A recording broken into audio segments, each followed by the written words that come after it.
الرحمن الرحیم۔ السلام علیکم ورحمۃ اللہ وبرکاتہ۔ کیسے ہیں پیارے بچوں؟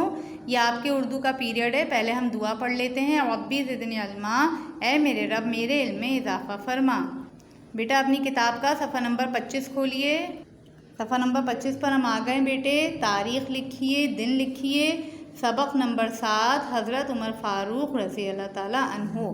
املا کے الفاظ کیا لکھا ہوا ہے؟ یہ جہلیت۔ جہلیت کیسے لکھیں گے؟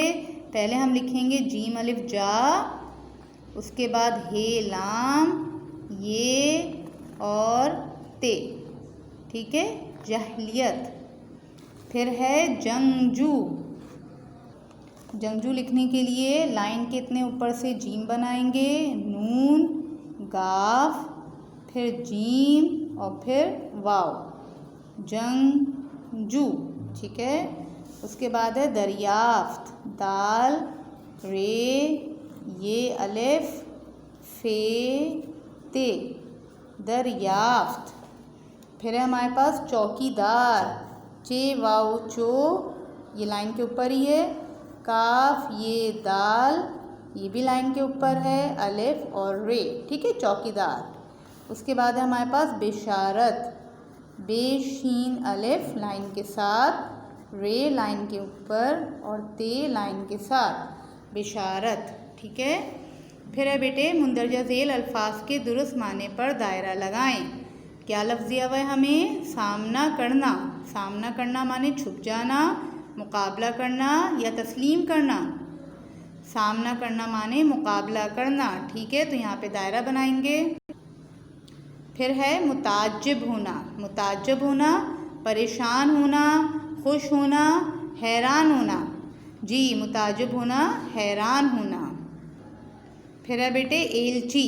ایلچی معنی پیغام سنانے والا، سفر کرنے والا یا پیغام لانے والا۔ ایلچی کا مطلب ہوتا ہے پیغام لانے والا، ٹھیک ہے؟ پھر ہے بیٹے بشارت۔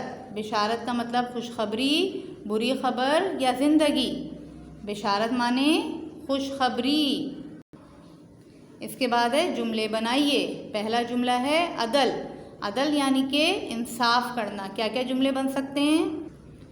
ہمیں عدل کرنا چاہیے، ہمیں عدل و انصاف کرنا چاہیے، میرے ابو عدل کرتے ہیں، ہمارے جج عدل کرتے ہیں، ٹھیک ہے؟ دوسرا لفظ ہے خلیفہ۔ خلیفہ کا کیا جملہ بن سکتا ہے؟ حضرت عمر فاروق خلیفہ دوم تھے، حضرت ابوبکر صدیق خلیفہ اول تھے، ہمارے 4 خلیفہ تھے، ٹھیک ہے بیٹے؟ پھر ہے قاصد۔ قاصد یعنی کہ پیغام لانے والا۔ کیا بن سکتا ہے اس کا؟ قاصد نے بادشاہ کو حال بتایا، قاصد نے ملکہ کو حالات بتائے، ٹھیک ہے؟ صفحہ پلٹیے۔ صفحہ نمبر 26 پر آ گئے بیٹے۔ تاریخ لکھیے، دن لکھیے۔ اگلا جملہ کس کا بنانا ہے؟ ظلم۔ ظلم کا کیا جملہ بن سکتا ہے؟ ہمیں کسی پہ ظلم نہیں کرنا چاہیے، ظلم کرنا بری بات ہے، ظلم کرنے والا پریشان رہتا ہے، ٹھیک ہے؟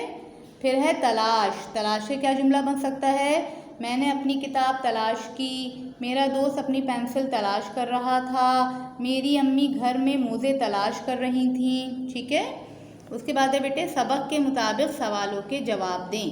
سوال کیا دیا ہے ہمیں؟ خلیفہ دوم کون کون سی خوبیوں کی وجہ سے مشہور تھے؟ جی کون کون سی خوبیوں کی وجہ سے مشہور تھے؟ بہادری اور عدل، ٹھیک ہے؟ دوسرا سوال ہے بیٹے قیصر روم نے اپنا ایلچی کیوں بھیجا؟ جی حضرت عمر فاروق رضی اللہ تعالیٰ عنہ کے حالات زندگی معلوم کرنے۔ پھر آگے بیٹے قاصد نے حضرت عمر فاروق کو کس حالت میں دیکھا؟ جی یاد ہے نا کس حالت میں دیکھا تھا؟ آپ دھوپ میں ریت پر سوئے ہوئے تھے۔ پھر ہے بیٹے مکے کے لوگ آپ سے کیوں ڈرتے تھے؟ آپ کے غصے کی وجہ سے، ٹھیک ہے؟ کیونکہ آپ کوئی غلط بات برداشت نہیں کر سکتے تھے، اسلام کے خلاف کوئی بات برداشت نہیں کرتے تھے، اس وجہ سے۔ پھر اگلا سوال ہے بیٹے آپ کو نبی صلی اللہ علیہ وسلم نے کیا بشارت سنائی؟ جی کیا خوشخبری سنائی تھی؟ جنت کی، شاباش، ٹھیک ہے؟ اگلے صفحے پر آئیے۔ اس صفحے پر بھی تاریخ لکھیں بیٹے، دن لکھیے۔ سوال ہے حضرت عمر فاروق رضی اللہ تعالیٰ عنہ کی شخصیت پر 3 جملے لکھیں۔ آپ بہت بہادر تھے، آپ عدل و انصاف کرتے تھے، آپ سادہ زندگی بسر کرتے تھے. ٹھیک ہے، یہ تو میں نے جملے لکھے ہیں، آپ نے سبق پڑھا ہوا ہے، آپ اپنے حساب سے کوئی سے 3 جملے لکھیے یہاں پر. ٹھیک ہے بیٹے، اپنا کام صفائی سے کیجئے، اپنا خیال رکھیے. جزاک اللہ خیراً کثیرا. السلام علیکم ورحمۃ اللہ وبرکاتہ.